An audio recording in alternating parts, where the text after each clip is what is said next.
Bonjour, donc c'est bienvenue sur l'African Game Coding School. On va continuer la séance de Python. Donc, on en était à l'installation. Donc, je pense que vous avez tous installé Python. Donc, on va commencer maintenant le coding, comme vous êtes pressé. Donc, on a installé Python, mais par défaut, quand vous installez Python, vous avez l'outil, l'environnement idle, donc qui est là.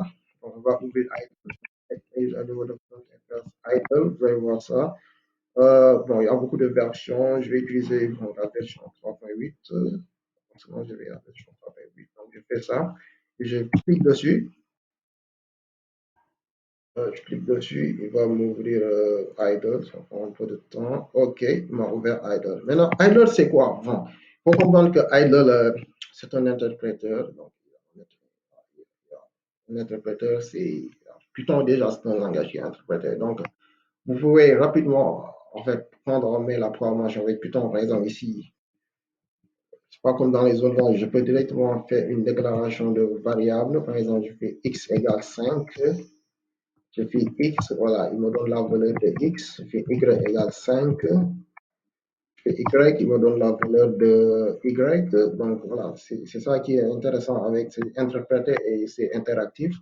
Donc si je fais x, donc je peux créer une autre variable, ou bien je fais z égale x plus y. Je fais z.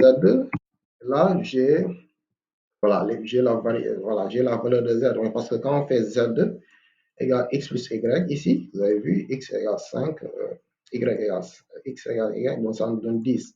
Imaginez, je fais z maintenant, une autre variable, parce que ça, c'est ce qu'on appelle variable. C'est comme, en fait, en réalité, une variable, c'est le même concept. Je sais pas si vous avez fait au lycée en mathématiques avec les équations, donc c'est presque là, c'est le même concept. Donc, on crée des variables qui ont des valeurs. Donc, une variable stocke des valeurs. Donc, voilà, on a plusieurs types de variables, mais actuellement, on travaille avec des variables de type numérique. Donc, c'est ça avec Python. Donc, là, par exemple, je vais créer une autre variable, je l'appelle v égale x moins y. Donc, pour vous, quelle serait la valeur de v? Parce que x égale 5, y égale 5. Donc, quand on fait v, on tape pour voir la valeur, ça nous donne 0. Effectivement, ça donne 0. Donc, c'est un peu. La programmation, c'est juste là. Ça va utiliser des variables, faire des affectations. Parce que ce qu'on a fait, c'est ce qu'on appelle une affectation avec Python. Donc, c'est ça, en fait, c'est avec l'interpréteur Python. Donc, par exemple, on va créer un petit programme avec l'interpréteur qui prend l'âge d'une personne et dit voilà, qu'il affiche bonjour, après ils disent que j'ai tel âge. Donc, ce qu'on va faire, c'est comme quand je vous demande de créer une application voilà, qui stocke les données des utilisateurs. C'est le même principe. Parce que ça, si vous comprenez cela, vous allez pouvoir créer ce genre d'application. Donc, ce que je fais, c'est que je fais âge égale 5. Âge égale 5. Après, qu'est-ce que vous faites? Voilà, si je fais âge, qu'est-ce que j'ai?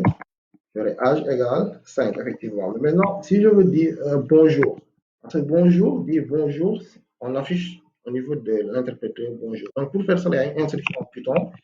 En fait, il y a une fonction qu'on appelle print. Dans beaucoup de langages, pas seulement Python, C, Java ou d'autres langages, on utilise cette instruction pour afficher en fait, des chaînes de caractères. Donc ici, je peux faire print.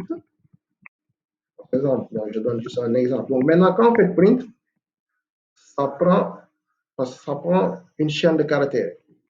On va revenir là-dessus, c'est un type de variable, parce qu'il faut voir qu'on a plusieurs types de variables. On a des variables de type numérique, comme numérique, ce qu'on voit, 1, 2, 3, 5, mais les chaînes de caractères, c'est les caractères de l'alphabet.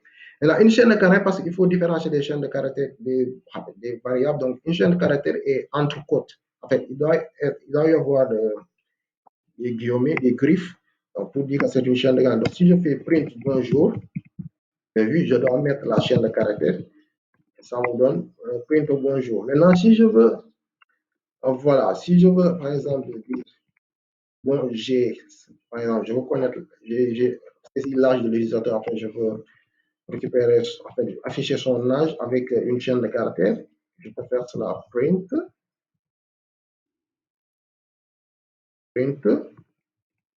j'ai, bon, excusez-moi, je ne vais pas le mettre, j'ai avec j'ai Enfin, je veux qu'il affiche ici comme ici au niveau du programme. Regardez, je veux qu'il dise j'ai. Après là, il m'a dit j'ai 5 ans. Vous avez vu ici, c'est ce que je veux, le résultat. Parce qu'en programmage, c'est ça, je veux un résultat, ça, et quel est le code correspondant. Donc, pour avoir ça, j'ai 5 ans, je fais print, j'ai, et je fais une concaténation parce qu'on a des chaînes de caractères et avec des numériques, donc, donc on ajoute cette chaîne de caractères à âge et ils affichent j'ai 5 ans. Donc, je fais print, j'ai plus str, âge, voilà, et puis encore plus 1. Voilà, vous avez vu, il m'a dit j'ai 5 ans. Donc, voilà, donc c'est ça l'interpréteur Python. Donc, il permet de façon interactive voilà, voilà, de voir les résultats avec Python, de déclarer de façon, voilà, immédiate les variables et de voir rapidement les résultats.